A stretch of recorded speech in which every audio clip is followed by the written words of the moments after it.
जो मनुष्य पत्नी की इन 3 चीजों को देख लेता है वह मनुष्य कभी भी गरीब नहीं रहता।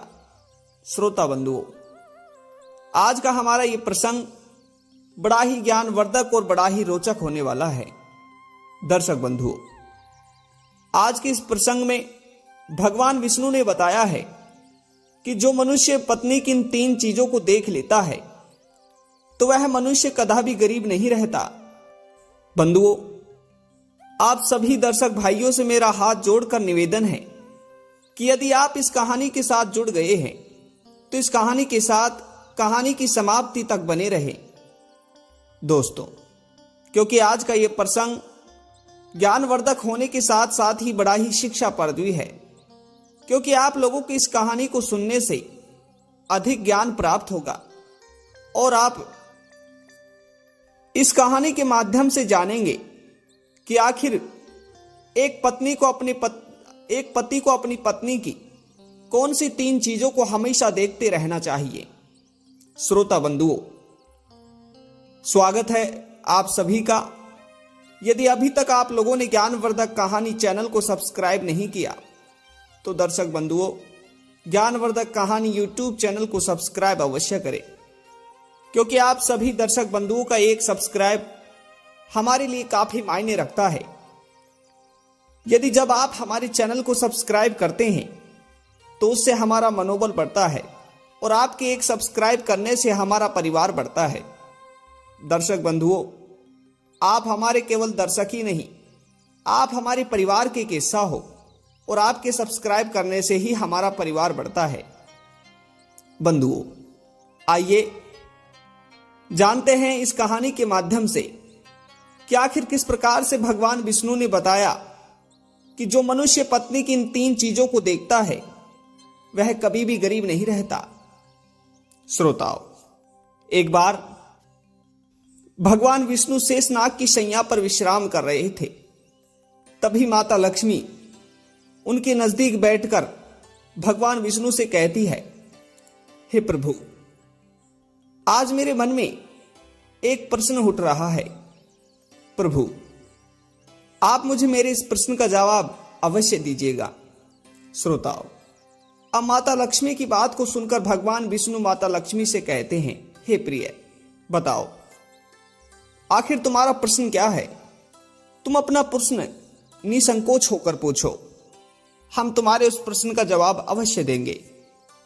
दर्शक बंधुओं, अब तो भगवान विष्णु के ऐसे कहते ही माता लक्ष्मी कहती है कि हे प्रभु, मैं आपसे पूछना चाहती हूं कि आखिर मनुष्य गरीब क्यों रहता है। ऐसा कौन सा कारण है जिसकी वजह से मनुष्य हमेशा गरीब रह जाता है। और प्रभु, एक बात और, आखिर मनुष्य को, हर पति को अपनी पत्नी की कौन सी 3 चीजों को हर समय देखते रहना चाहिए। प्रभु, ये सभी प्रश्न मेरे मन में बड़े ही समय से उठ रहे थे। यदि आप इन सभी प्रश्नों का जवाब दे दे तो मेरा मन शांत हो जाएगा। श्रोता बंधुओं, अब तो माता लक्ष्मी की इस बात को सुनते ही भगवान विष्णु माता लक्ष्मी से कहते हैं कि हे प्रिय, तुम्हारे प्रश्न बड़े ही सुंदर हैं और मनुष्य कल्याण के हेतु हैं। हे प्रिय, मैं तुम्हारे इन प्रश्नों का जवाब अवश्य दूंगा, परंतु मैं तुम्हारे इन प्रश्नों का जवाब एक छोटी सी कहानी के माध्यम से दूंगा। श्रोता बंधुओं, तभी भगवान विष्णु माता लक्ष्मी से कहते हैं कि प्रिय, एक बार किसी एक नगर में एक किसान और किसान की पत्नी दोनों ही रहा करते थे।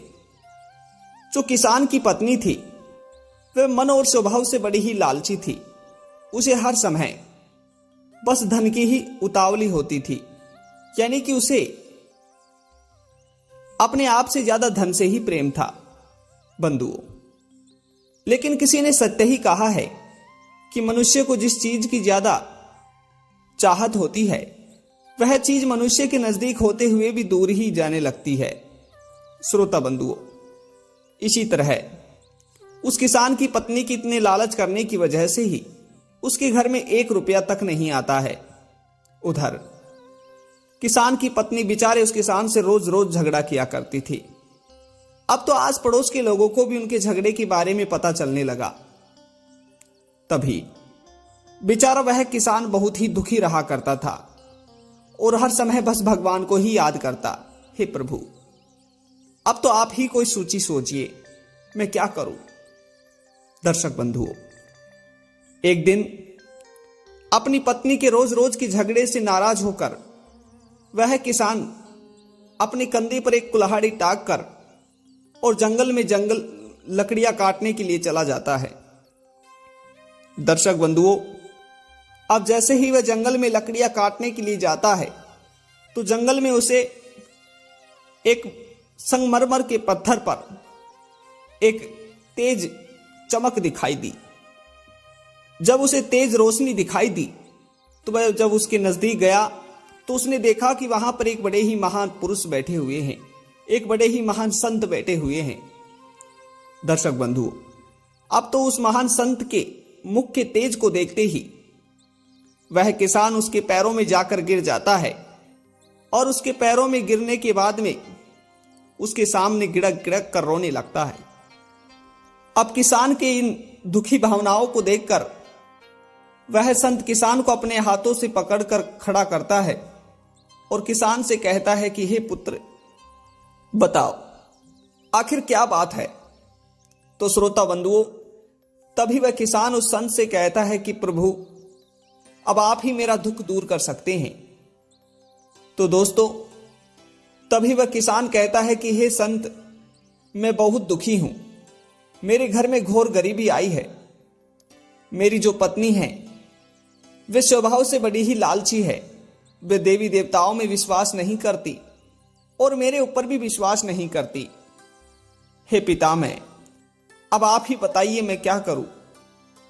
श्रोता बंधुओं, अब उस किसान की बात को सुनकर वह संत किसान से कहता है, पुत्र ठीक है, यदि तुम्हें तुम्हारी गरीबी ही दूर करनी है तो मैं तुम्हें एक छोटी सी कहानी सुनाता हूं। इस छोटी सी कहानी को तुम बड़े ही ध्यान से सुनना। यदि इस छोटी सी कहानी को तुमने बड़े ही ध्यान से सुन लिया तो यकीन मानो तुम्हारे जीवन की तत्काल ही सभी गरीबी समाप्त हो जाएगी। हे पुत्र, इस कहानी को सुनने से तुम्हें कभी भी दोबारा कंगाली और गरीबी नहीं देखनी पड़ेगी और मैं तुम्हें विश्वास दिलाता हूं कि कभी भी तुम्हारे घर में झगड़ा नहीं होगा। श्रोता बंधुओं, अब तो ऐसा कहकर वह संत उस किसान को कहानी सुनाने लगते हैं और उधर वह किसान उस संत की कहानी को बड़े ही ध्यान से सुनता है। बंधुओं, तभी वह संत किसान से कहता है कि पुत्र, काफी वर्षों पहले की बात है। श्री गंगानगर नामक राज्य में एक सेठ और सेठानी हुआ करते थे। उस सेठ और सेठानी के बीच में आपस में इतना प्रेम था कि उस राज्य का हर कोई उनको प्रेम को देखकर जला करता था। उस राज्य में हर घर में यही बात होती थी कि उस सेठ और सेठानी के बीच में इतना प्रेम है कि कोई चाहते हुए भी उन दोनों को अलग नहीं कर सकता। हे पुत्र, सेठ और सेठानी आपस में इतने हिल मिलकर रहते थे कि कोई इनके रिश्ते में शक नहीं करता था। यदि उस पूरे राज्य में किसी के भी घर आपस में पति पत्नी के बीच झगड़ा होता था तो वह सेठ और सेठानी ही जाकर उन लोगों के झगड़े को शांत करते थे। हे पुत्र, अब तो उस सेठ और सेठानी के प्रेम की चर्चा पूरे राज्य में जोरों शोरों से फैली हुई थी। एक दिन की बात है, उन दोनों के प्रेम की चर्चा पूरे राज्य में फैल गई और राज्य में फैलते फैलते वे उस राज्य के राजा महाराज तक पहुंच गई। पुत्र, अब तो क्या था, राजा साहब को जब यह बात पता चली तो राजा साहब ने एक युक्ति सोची। ठीक है, यदि गांव और राज्य के लोग कह रहे हैं वह सत्य है तो इसके लिए एक छोटी सी परीक्षा लेनी चाहिए।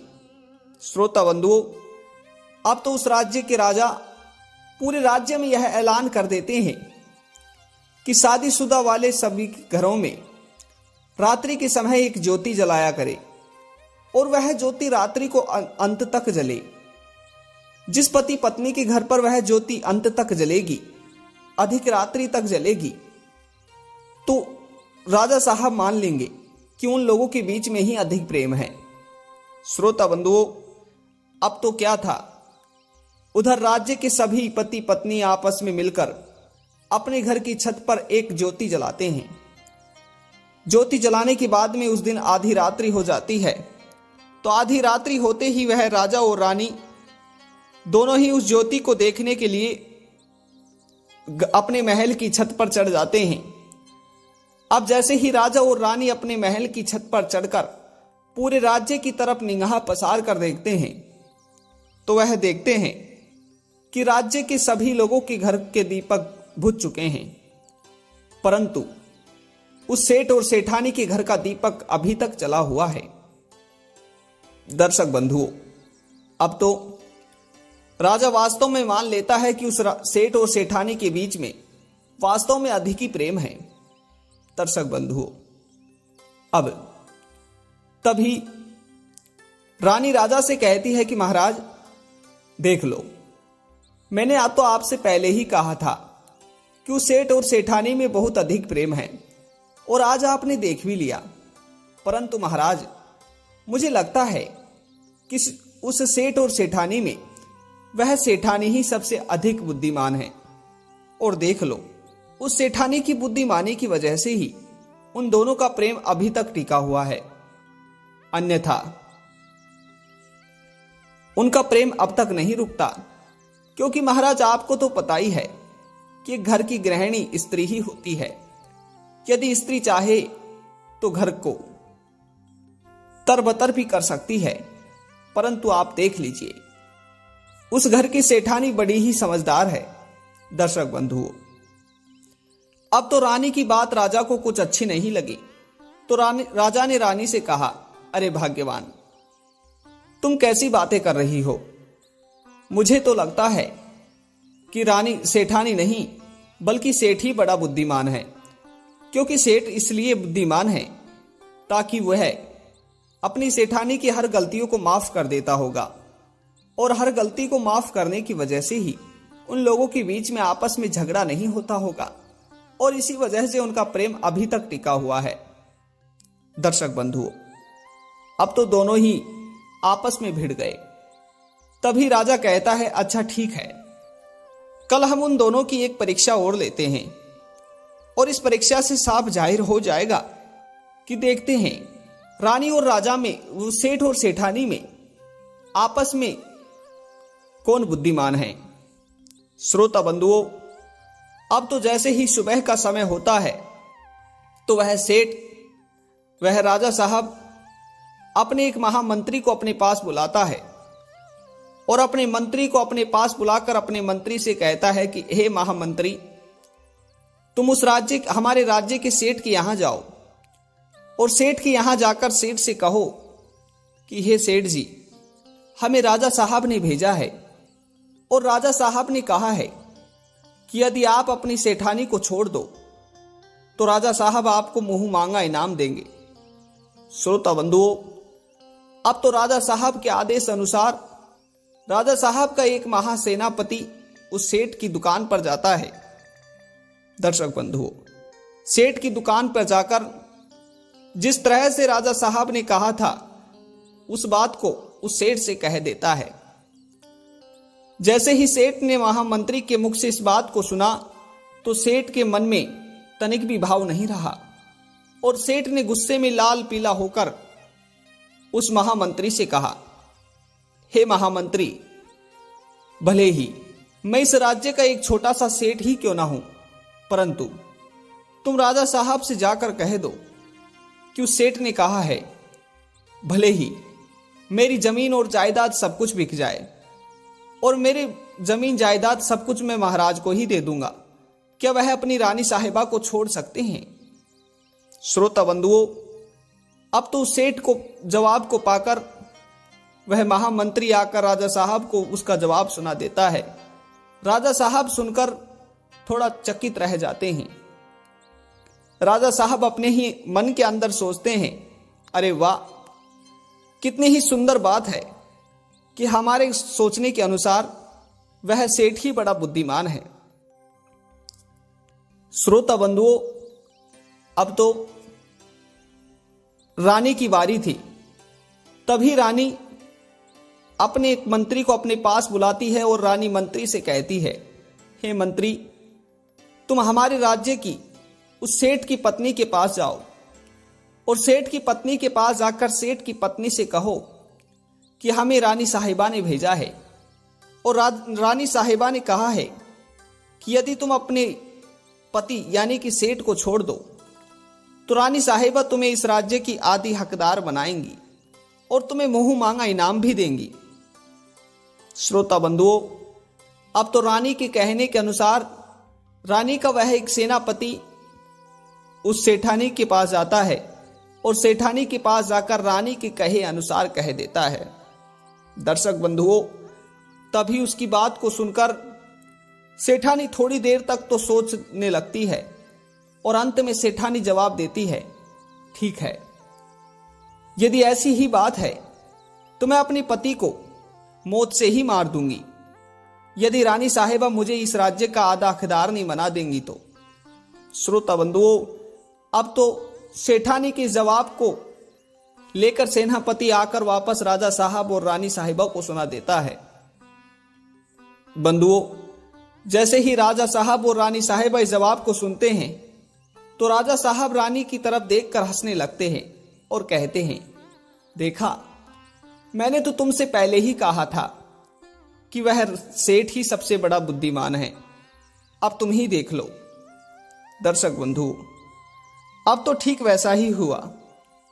जैसे ही आधी रात्रि का समय हुआ तो सेठानी अपने पति के सोते हुए समय में एक खंजर लेकर अपने पति का गला काटकर रानी साहिबा के पास लेकर आ जाती है।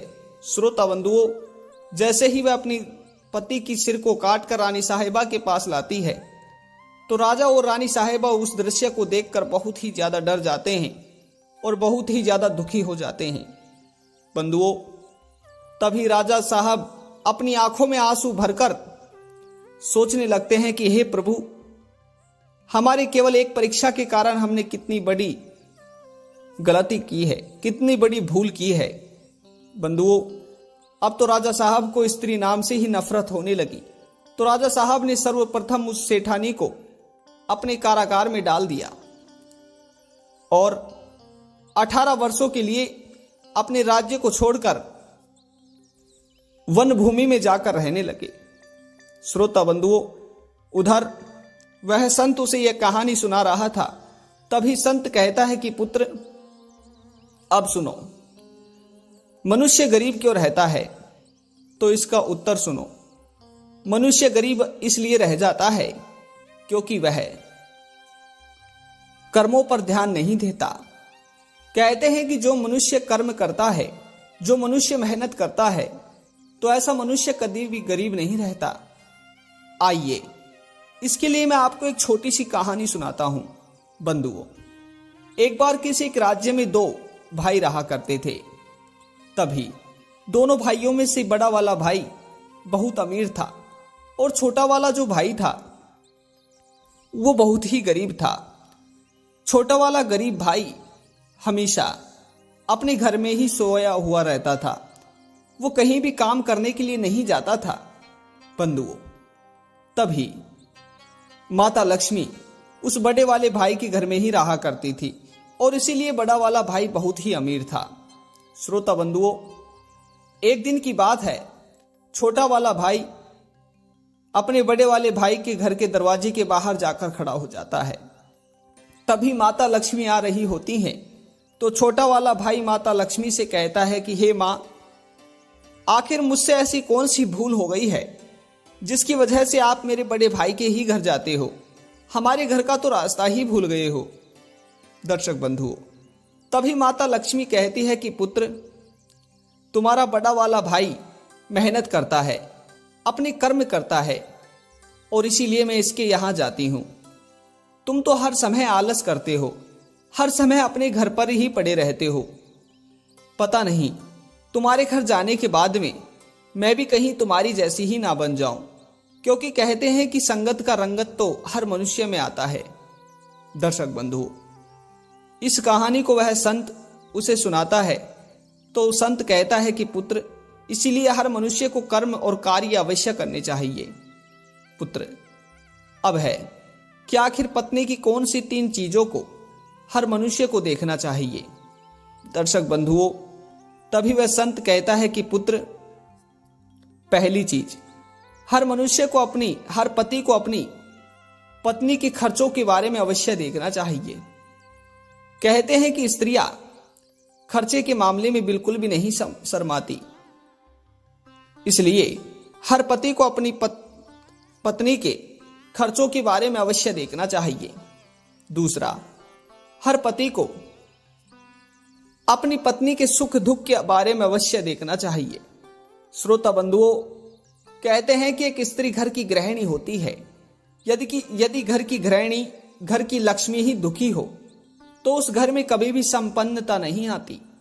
इसलिए हर पुरुष को अपनी पत्नी के सुख दुख के बारे में अवश्य सुनना चाहिए।